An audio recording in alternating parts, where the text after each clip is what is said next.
নমস্কাৰ, মই মৰমী নাথ আপোনালোকক জনাবলৈ পাই সুখী হৈছোঁ। মই আহি আছোঁ আপোনালোকৰ মাজলৈ অহা 6 বহাগ তাৰিখে বহলপুৰ যোগীপাৰা একমকণ্ড নাটপাৰাত শ্ৰী শ্ৰী জগন্নাথ মহাপ্ৰভুৰ মহোৎসৱ পূজা উপলক্ষে হ'বলগীয়া সাংস্কৃতিক অনুষ্ঠানত গীত পৰিৱেশন কৰিবলৈ, গতিকে মই সমূহ ৰাজ্য সহযোগিতা একান্তভাৱে কামনা কৰিলোঁ। নমস্কাৰ, মই জাষ্টিন।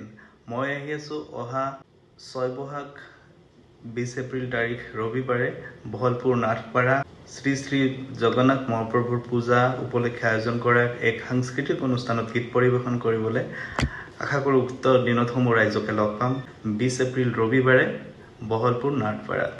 প্ৰথমে মই অপূৰ্ব নাথক ধন্যবাদ জ্ঞাপন কৰিছোঁ আমাৰ এই অনুষ্ঠানটোক প্ৰচাৰ কৰাৰ বাবে। আৰু দ্বিতীয়তে মই অপূৰ্ব নাথৰ সমূহ ছাবস্ক্ৰাইবাৰসমূহক মই পলমকৈ হ'লেও ৰঙালী বিহুৰ আন্তৰিক শুভেচ্ছা জ্ঞাপন কৰিছোঁ।